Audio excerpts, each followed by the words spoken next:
A 2 GB Git folder turned CI clones into 15-minute nightmares. Binary files were the culprit. Let's break down Git LFS. Large file storage for Git repositories, how it works, and the exact mistake behind that failure. Git stores every version of every file. A 10 MB image modified 100 times equals 1 GB in Git. Git LFS is like valet parking. You hand the keys, a text pointer, to Git, and the valet parks the actual car, binary file, elsewhere. Your garage stays small. First, install Git LFS, then run Git LFS install to configure Git. Use Git LFS track to specify file patterns. This creates a Git attributes file that you commit to share the rules with your team. Here's the full setup. Install, track patterns, commit, Git attributes. After that, adding a large file like design, PSD automatically uses LFS. Use Git LFS ls files to see what's tracked. Push and pull work transparently. Git pushes the pointer, and LFS uploads the blob to the server. On pull, Git downloads the pointer, and LFS downloads the blob. For CI, use shallow clones with Git LFS skip smudge equals 1 to avoid downloading LFS files unless needed. This is the same issue we highlighted at the start. Here's exactly why that happened. The team committed 5,200 MB design files alongside code. Git stored every version.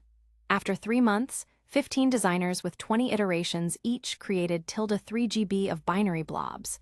Even depth 1 clones downloaded the pack files, so CI went from 2 seconds to 15+ minutes. The root cause was that binary files were committed without Git LFS tracking, causing Git to store every version of every binary in Git. The fix added Git attributes with filter equals LFS to redirect large files to LFS storage. The fix, install Git LFS, create Git attributes with filter equals LFS, then run Git LFS migrate import to rewrite history. Force push the cleaned repo and update CI to use shallow clones with selective LFS pull. Clone time dropped back to 2 seconds. If you add binaries before installing LFS, they're already in the object store. LFS only affects future commits. You must migrate existing history with Git LFS migrate import. By default, Git LFS pull downloads all LFS files.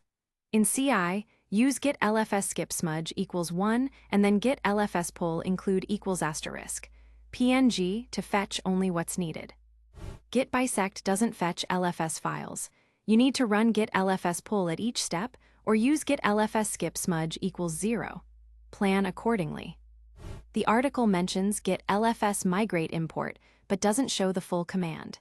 Here's a concrete example that rewrites history for all PSD files, preserving tags and branches.